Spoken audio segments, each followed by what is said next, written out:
Parce que je ne me considère pas comme un candidat recalé. Je me considère comme un candidat victime d'une injustice. Mais je voudrais surtout, avant de démarrer cette conférence de presse, présenter les condoléances du parti et de la coalition du président au peuple sénégalais, à la famille des artistes et à la famille de Wally Seck après le décès de Madame Fatou Diouf Diaga, veuve de Thione Seck, grand artiste. Je vais aussi présenter mes félicitations. Après cette note triste, une note de joie. La vie est faite, malheur et bonheur rythme la vie humaine. Nous devons féliciter donc nos lions, nos braves lions qui ont pour le moment fait un parcours irréprochable, sans faute. Nous devons surtout prier pour que la coupe revienne ici au Sénégal, la Coupe d'Afrique des Nations. Ceci étant dit, je vais remercier toute la coalition, tous ceux qui nous ont soutenus, remercier les militants sympathisants,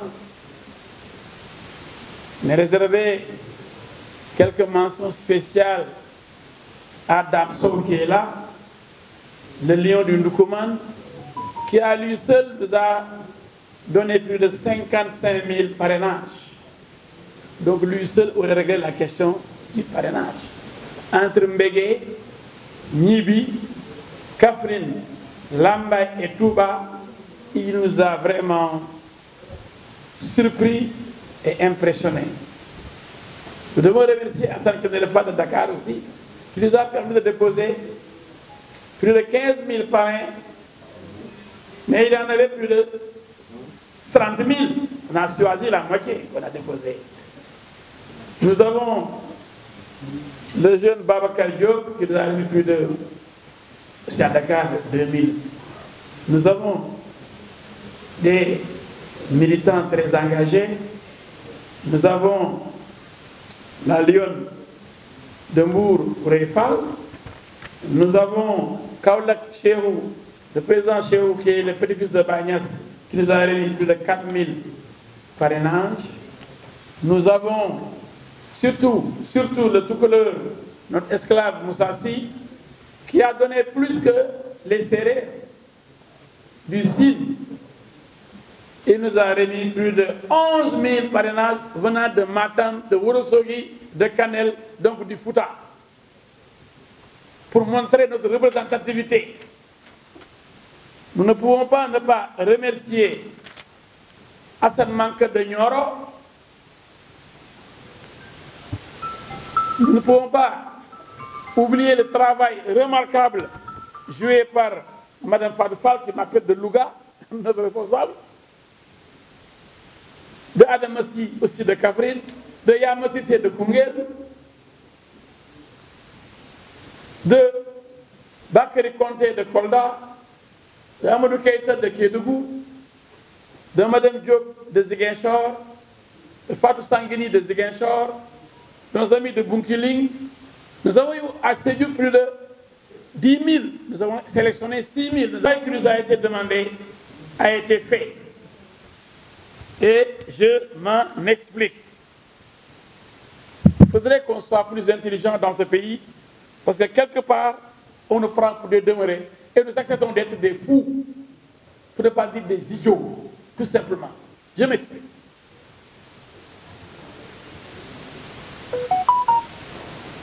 Je crois que j'ai parlé du colonel Lian, notre grand frère, qui nous a tous accompagnés dans les moments les plus difficiles. Un colonel de l'armée, mais qui, comme vous le savez, l'armée c'est la gendarmerie, c'est la même chose. C'est un colonel de l'armée, donc c'est les forces armées. Donc, colonel de gendarmerie, c'est un colonel quand même de l'armée, qui est là, qui nous a tous accompagnés, qui a donc choisi, après une brillante carrière militaire, de faire la politique, donc d'aider son pays à aller vers le développement et vers la démocratie. Donc nous le remercions très sincèrement. Nous ne manquerons pas certainement de lui donner la parole. Alors je disais que nous avons organisé l'élection la plus ridicule de l'histoire de l'humanité. Le Sénégal a organisé l'élection présidentielle la plus ridicule de l'humanité depuis que le monde existe. Je m'explique. Comment peut-on accepter, et moi, y compris, je fais partie de ceux-là qui ont accepté ce système ridicule. Comment peut-on accepter l'inacceptable, c'est-à-dire une élection loterie? Ça n'existe nulle part. Une élection loterie nationale. Une élection loterie. Une élection loterie. Et tout le monde se tait. Personne ne parle. Qu'est-ce que c'est qu'une élection loterie? On demande, pour une injustice, parce que c'est réglé au niveau d'un dialogue national opportuniste,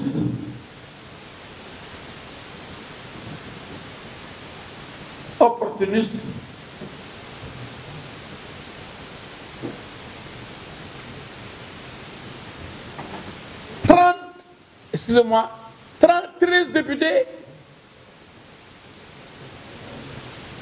pour participer à l'élection présidentielle. 120 présidents de conseil départemental ou de maire. C'est donc l'option pour les députés ou l'option pour les élus locaux. La troisième option, c'est le parrainage citoyen.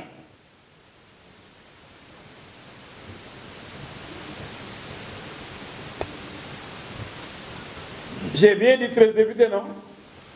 J'ai dit 13 députés. J'ai dit 30, je me suis trompé donc. 13 députés pour participer à l'élection présidentielle. Et avec les 13 députés, il n'y a pas de doublon. Vous avez entendu parler de doublon avec les 13 députés? Non.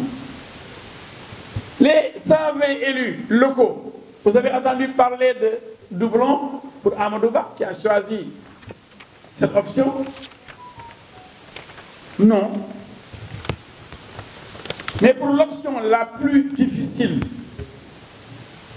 qui consiste à chercher 44 300 parrains, on nous parle de doublon. Déjà, il faut chercher.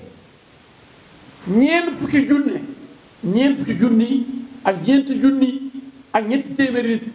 Je ne parle pas de ñeenti junni. ñeent fukki junni nit doomu aadama. 44 000 personnes. Vous devez les chercher. Celui qui cherche 13 députés n'a pas de problème. Mais il n'a pas aussi problème de doublon. Celui qui cherche 120 élus locaux, il n'a pas de problème. Parce qu'il a des maires en pagaille au niveau de Benno Bokk Yakaar. Et il n'y a pas de doublon possible. Mais au niveau des parrainages citoyens, on fait le tour du pays, on ne maîtrise pas les citoyens qui parrainent, qui peuvent parrainer Mademba, demain Massamba. Mademba vient, il obtient ses parrainages, il s'en va, il est heureux, comme El Hadji Diouf. Manoumbe vient. On lui fait les mêmes parrainages, il pense qu'il a déjà son nombre de parrainages, il dépose. Donc chacun des deux a obtenu ce qu'on lui a demandé. Je veux que les gens m'écoutent. On devait éliminer personne. En tout cas, tous ceux qui ont déposé le nombre exigé, ils ont répondu favorablement à la loi. Il y a 3 options. 13 députés, 120 élus locaux, 44 300 citoyens. Pourquoi on nous amène les histoires de doublons qui ne concernent que la 3e catégorie? Et c'est la catégorie la plus difficile, l'option la plus difficile. Et on nous exige 7 régions. Moi, j'ai sécurisé 8 régions. On va donner les éléments. Vous n'avez jamais entendu parler de régions où El Hadji n'a pas pu avoir 2000. Au moins, Dakar, on avait déposé 15 000 au lieu de 2000. Dakar, nous avons déposé 15 000 et poussières. Diourbel Touba, nous avons déposé plus de 8 000. Sédhiou, plus de 5 900, presque 6 000. Matam, presque 6 000, 5 900 poussières. Kaolack, presque 5 000, 4 900 poussières. Thiès, 3 500 et poussières. Fatick, 3 300 et poussières. Saint-Louis, 3 300, etc. On a sécurisé plus de 8 régions qui dépassent de loin les 2 000 par région. C'est déjà difficile. C'est ça qu'on nous demandait, cette région minimum. À raison de 2 000 par région, on a dépassé les 8 régions avec 15 000, 8 000, 5 000, 6 000, etc. Et on dépose 55 570 premier tour. 55 570 au lieu de 44 000. Nous avons eu une marge de 11 100 et poussière. Qui ose dire qu'il nous manquait donc des parrainages? C'est pourquoi je dis que celui qui dit il ment. J'ai lu, j'ai regardé cette télé, elle a dû recaler pour insuffisance de parrainage. Il dit, nous avons fait. Mais il a manqué un parrainage. Insuffisance, c'est si vous n'avez pas obtenu les parrainages. Mais qu'il y a maintenant un tirage au sort. C'est ce que j'appelle élection loterie nationale. Celui qui vous devance, il a les mêmes parrains. On vous élimine sur la base des parrains que vous avez eus ensemble, sans même que vous le sachiez. Vous avez cherché, l'autre a cherché. Il a obtenu, vous avez obtenu. Celui qui passe en premier, il passe. Celui qui vient après a arrêté. Vous avez des doublons, hein? Celui qui vient de passer là, et vous avez les mêmes parrains à Diourbel, à Bambey, à Ziguinchor, allez rechercher d'autres parrainages. Vous croyez que ça, c'est juste? On ne sanctionne pas la personne qui parraine 2 candidats, comme prévu par la loi. La loi prévoit des sanctions pour ceux qui parrainent 2 candidats. Ou 3. En tout cas, plus d'un. Au lieu de sanctionner, de punir, comme le prévoit la loi, ceux-là qui osent parrainer plusieurs candidats, on sanctionne les candidats sur la base de la loterie nationale, donc du tirage au sort. Et tout le peuple dit, oui, ils sont recalés. Qui est recalé? Ceux qui donnent ce qu'on leur a demandé. Ouais, yo, ligne la jox yo, lu sa ngagn. Ligne la débrouiller au Sénégal. Moi, j'ai fait le tour du Sénégal. C'est pourquoi je voulais vous montrer les images. Parce que c'est trop facile de dire, oui, tel est un grand candidat, il n'y a pas de grand candidat, je suis le meilleur, je les aurais écrasés.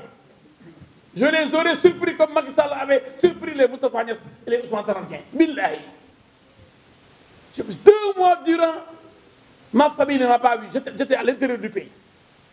À Mbeke avec lui, à Lambaye avec lui, à Nibi avec lui. J'étais ensuite à Koungheul, après Kaffrine. J'étais à Kaffrine, j'étais à Koupentoum, Tambacounda, Kédougou. Je suis revenu à Tamba pour passer la nuit. Le lendemain, départ pour Kolda, Vélingara, Diaobé, Mapatim, Kolda. on dort à Kolda. Le lendemain, départ pour Nioro du Rip, passeport Diana Maladie, etc. Meeting à Nioro. On va dormir à Kaolack. Le lendemain, on repart comme ça à Touba, Diourbel, à Fatick, à Mbele Kadiaw, à Ndiobé Talen, à Diofior, à Ndofane Bouré, à Niakhar. Mais attention, on a bien travaillé. Pendant ce temps-là, où étaient les autres candidats? Je ne les ai pas rencontrés. Billahi, Wallahi, Talahi, je n'ai rencontré aucun autre candidat sur le terrain. Ni à Fassman Baba derrière Malem Odar, ni à Djanké Kaou ou Djanké Souf, ni à Malem Odar, ni ailleurs.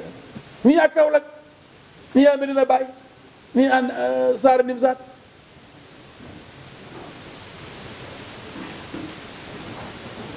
On a fait le tour du Sénégal. Touba, on est allé 3 fois à Touba.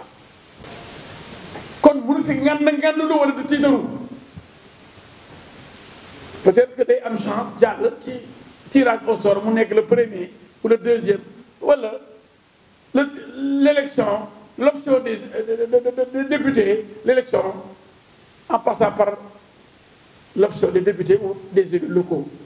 Parce que il aura obtenu 13 députés ou 120 élus locaux. Mais entre nous, vous savez, filles, lorsque Macky Sall battait les Moustapha Niasse, les Idriss Seck, les Tanor Dieng, ça a été une grosse surprise.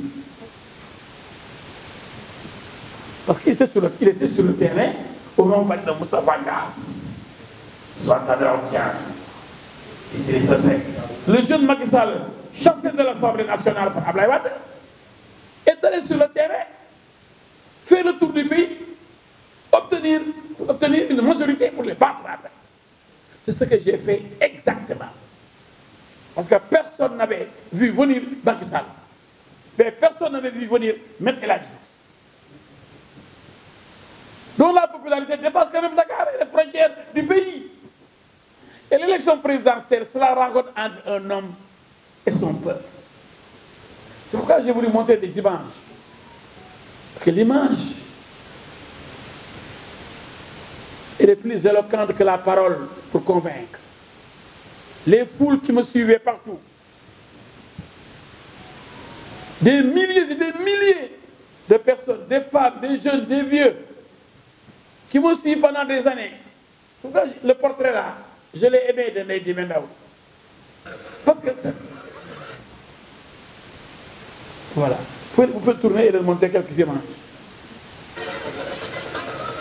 Vous tournez, c'est pas pour tourner rapidement. Ça, c'est mon arrivée à Nioro. Montrez quand je suis arrivé chez lui à Kaffrine.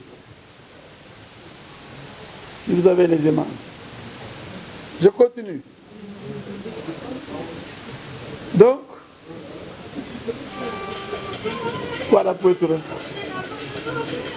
Ça, c'est à Koungheul.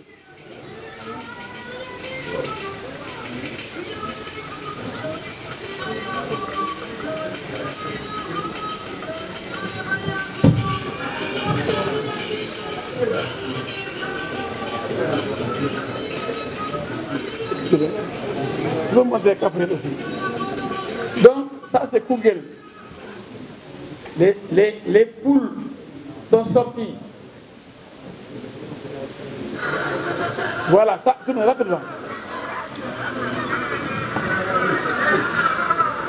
Recommence.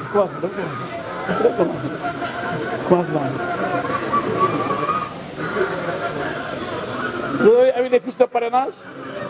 J'ai les fiches de parrainage.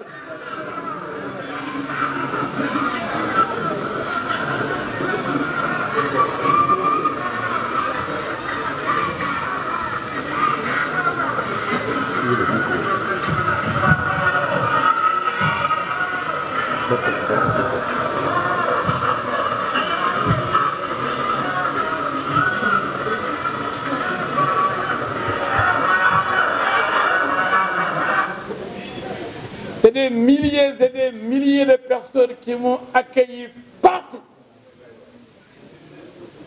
Aucun autre candidat n'a pu obtenir des mobilisations pareilles sur le terrain sans le concours des Ndiaga Ndiaye, des caps, des t-shirts, etc. Aucun autre candidat. Il y a des candidats qui faisaient de la pub, qui se disaient gazés par les forces de l'ordre pour faire un peu de com. Mais je sais qu'il n'avait personne dans ces contrées. Ils venaient occuper la voie publique, attroupement non autorisé, avec une vingtaine de véhicules et un camion de sonorisation pour perturber la tranquillité de la localité. Les ambulances ne passent pas, les voyageurs sont bloqués, ils sont sur la route avec leur vingtaine de véhicules, leur camion de sono, et ils perturbent les villageois. La gendarmerie vient, leur demande de dégager. Ils refusent, les lacrymogènes tombent pour que la route soit libérée. Et demain, le lendemain, dans la presse, oui, tel candidat a été gazé. Mais moi, vous n'avez jamais entendu parler de El Hadji Diouf et de gaz. Parce que je suis juriste, je connais la loi, le droit. Quand je vais quelque part dans une ville ou une localité, je pars avec une seule voiture. Je pouvais amener une dizaine, une centaine de véhicules. Non, je n'étais pas en campagne électorale, mais en campagne de parrainage. La loi ne me permet pas d'occuper la voie publique. Je pars avec mon chauffeur sans garde-corps, seul, parce que c'est la rencontre entre le peuple et moi, seul. Je vais voir si le peuple même, si le peuple de Koungheul, de Kaffrine, de Sédhiou, de Tambacounda va me recevoir, si le peuple de Diofior va me recevoir ou s'il va être hostile. Et quand je me présente avec ma voiture, les gosses viennent à l'entrée de la ville, ils me dirigent vers l'endroit où mes militants et mes sympathisants se sont regroupés pour me réserver un accueil chaleureux. Je viens et je trouve un monde fou, alors que je suis venu uniquement pour le parrainage, à Bandafassi, derrière Kédougou. On m'a dit que vous êtes le premier à venir ici. Parmi les candidats. Je crois que jusqu'à présent, aucun autre candidat n'a mis les pieds à Bandafassi. Tout de suite, nous avons l'ex-tiers. Nous avons donc ce qui s'est passé, et je l'ai dit, nul ne peut se prévaloir de sa propre turpitude. Nous, les candidats, nous avons accepté l'inacceptable. Dès lors qu'on parle de tirage au sort, on sort du domaine du rationnel. On sort du domaine du sérieux et de la rigueur. On est en plein dans la loterie. Tirage au sort. Mais c'est comme si les Sénégalais ne se rendent pas compte de cette idiotie. Tout le monde accepte d'être idiot. Y compris moi-même. Je n'aurais pas dû participer à cette élection. C'est comme si on nous a marabouté pour accepter d'être idiot. Personne n'a vu que nous allons vers une élection, loterie nationale. Une élection présidentielle, loterie nationale. On va élire un président sur la base de la loterie. Ça risque de se produire. Des candidats sérieux, comme El Hadji Diouf, ont été victimes des doublons. Est-ce qu'ils sont responsables de ces doublons? Ce sont ceux-là qui ont parrainé El Hadji Diouf et qui ont parrainé d'autres candidats qui sont responsables et qui sont punis par la loi.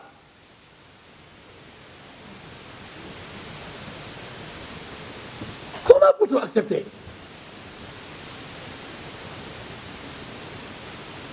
cette grosse farce? Deux candidats ayant fait le tour du pays, ayant répondu à l'exigence de la loi, c'est-à-dire le dépôt de entre 0,6 et 0,8%. Vous déposez 44 000, 55 000 comme nous, 55 000, 11 100 de plus. On nous dit oui, finalement, vous avez 6 000 et quelques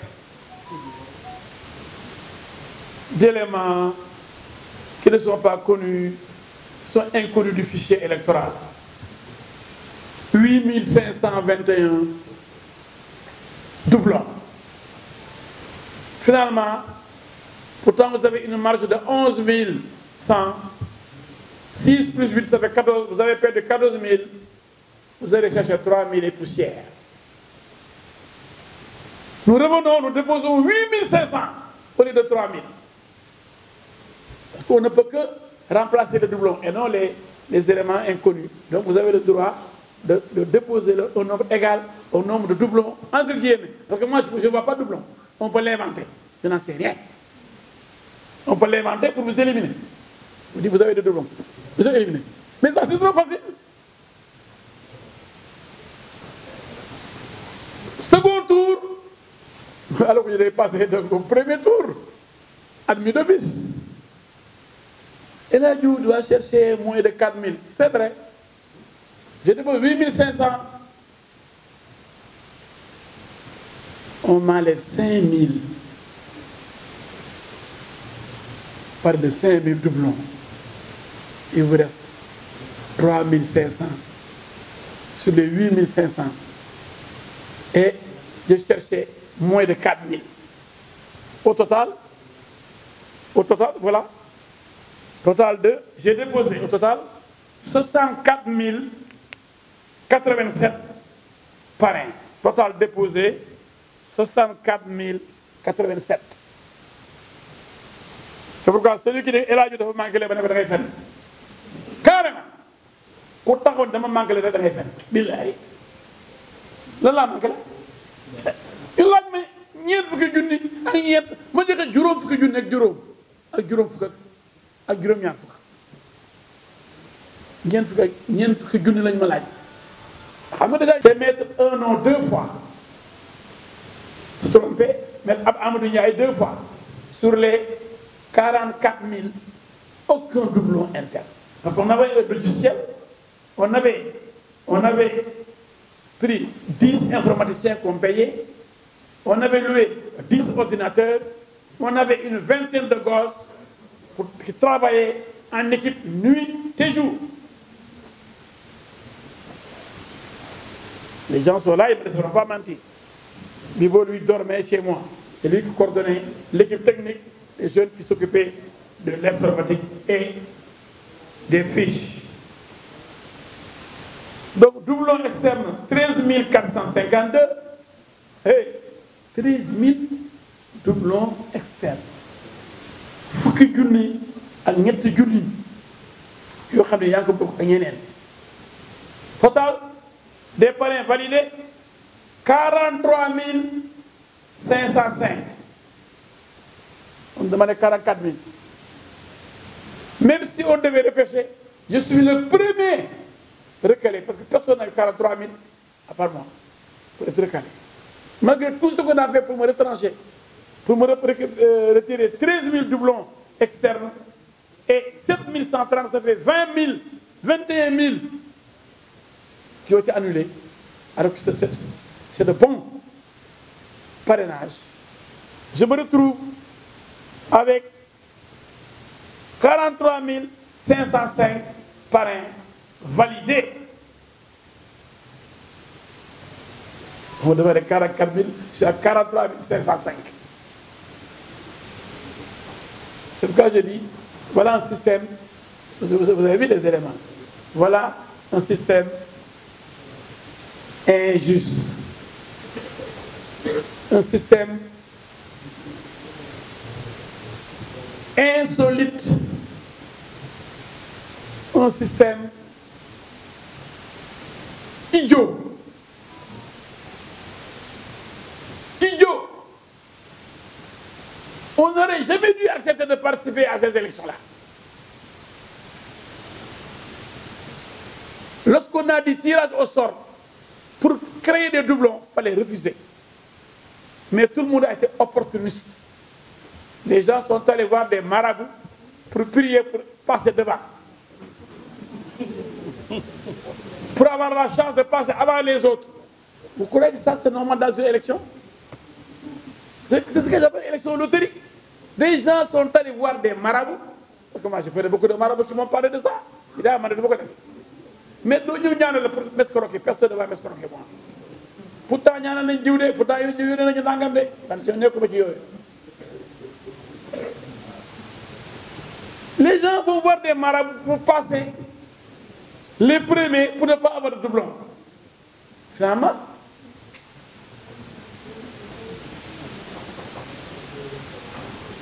ce sont les doublons qui sont les ennemis des candidats. Et les candidats sont impuissants devant les doublons. Mais nous, ay jinne nous ay malaka ba xamni amna ben Fatou Ndiaye bu nek Diourbel paré na la paré na sa morom lo ci xam duñ ay jinne duñ ay malaka pour xamni bi nga démé Linguère ku ñuy wax Ibaka mi la paré na big diw ñëwé paré na ko momi nañu déposer koku déposer jëk la déposer ñu na togal yow. Ce qui est plus grave, des gens sont restés chez eux, ont acheté des parrainages. Vous faites le tour du pays. Celui qui vous avait parrainé, on lui donne de l'argent, il envoie des parrainages à ceux-là qui ne se sont même pas déplacés. Et si on fait le tirage, ces gens, s'ils ont de la chance, ils passent devant vous, vous qui avez fait le tour du pays, pour recueillir les parrainages. Vous croyez que ça, c'est une élection sérieuse?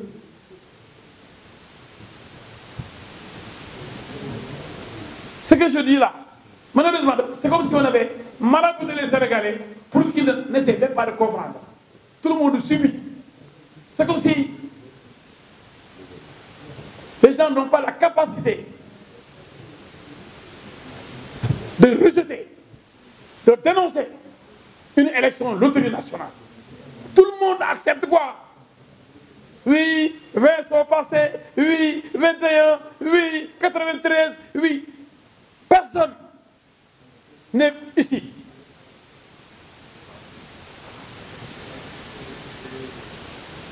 En mesure de dire que cette élection est une élection normale. C'est une élection de fous. Une élection de fous. Je dis ça sur nulle part dans ce monde-là. Depuis que le monde existe, cela n'a jamais existé. Parce que nous sommes aujourd'hui peut-être un peuple malade, incapable de comprendre, incapable de discerner, incapable de réagir pour dire non, arrêtez ce cirque-là. On n'acceptera plus des loteries, des tirages au sort pour passer avant. Hein, si quelqu'un passe, hein, alors que c'est le dernier à avoir peut-être le parrainage, vous avez été le premier à l'obtenir sur le terrain, il passe devant vous. Monsieur, ah, vous êtes éliminé parce que l'autre là, qui est venu avant vous, a montré les mêmes parrainages, donc vous ne pouvez pas participer à ces élections. Mais c'est idiot! C'est idiot! On est malade et personne ne dit rien. Tout le monde reste mensonnier. Ah, on va voir quels sont les candidats qui vont passer aujourd'hui. Comment Diallo? Personne n'a plus de mérite ici qu'un autre candidat. Aucun candidat retenu n'a plus de mérite que les candidats recalés. Ils doivent même avoir honte de dire que nous sommes 20 opportunistes, oui. Ils auraient dû dire non, non, on ne va plus participer à ces élections. Nous voulons nous rendre compte que ce système-là, le système de loterie, ne doit pas élire un président de la République. Les autres là qui sont recalés, ils ont des doublons. Nous aurions pu être à leur place. Si on nous avait appelé derrière eux, on aurait eu les mêmes doublons et nous ne serions pas là en train de compétir. Nous sommes un peuple de dof. Dof rek mooy xool élection yi naan 20 jàll na recalé wu kenn jàll. Amul Mali, amul Burkina, amul Ukraine, amul Russie, amul Inde, amul Pakistan. Sénégal réewu dof mooy def yëfu dof.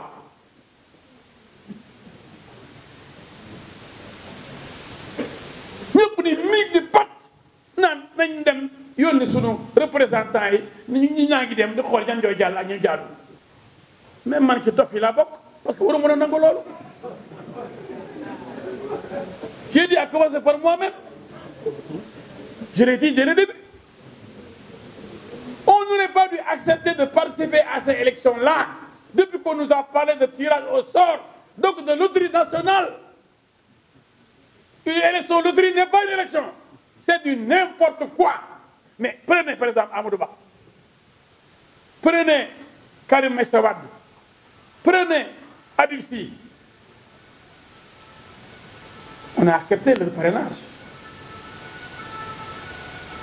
N'est-ce pas? Même Karim Wade, on avait accepté son parrainage. Parce qu'il a présenté 13 députés.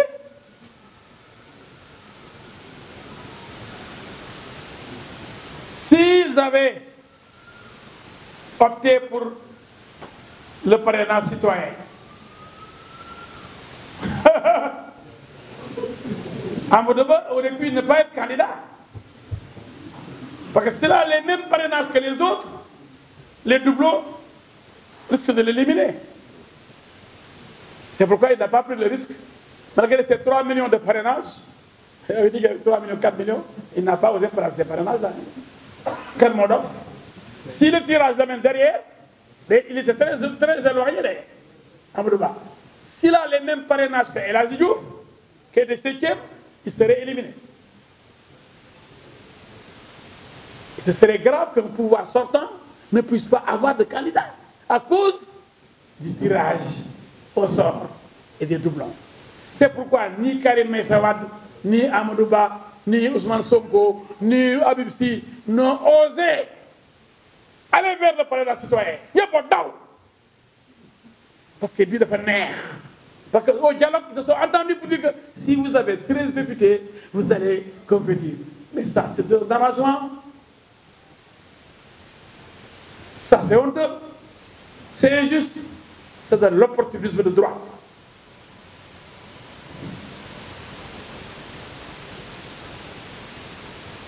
Les candidats ne sont pas égaux devant la loi. Pour l'option des députés, il n'y a pas de tirage au sort. Pour l'option des élus locaux, il n'y a pas de tirage au sort. Pour la troisième option, qui est la plus difficile, vous allez chercher 44 300 par an.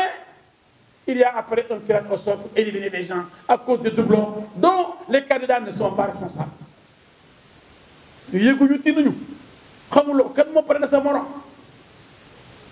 C'est un risque. Et vous venez, ah, Djamba, il y a quelqu'un qui a amené les gars à ma boca de l'eau. Alors, il y a des députés, il y a des locaux, il y a un tirage au sort. Est-ce qu'il n'y a pas une inégalité des candidats devant la loi? Dans le même système de parrainage, il y a injustice, il y a inégalité. L'option des députés, il n'y a pas de tirage au sort. L'option des élus locaux, il n'y a pas de tirage au sort. Mais l'option la plus difficile des parrainages citoyens, il y a tirage au sort. Malgré la recherche de 44 300 dans le pays. C'est qu'il est plus difficile que 13 députés quand même. Et dans cette région minimum, ce qu'on ne demande pas aux députés. À l'option des députés, on ne demande pas de région. L'option des élus locaux, on ne demande pas cette région. Mais l'option des parrainages citoyens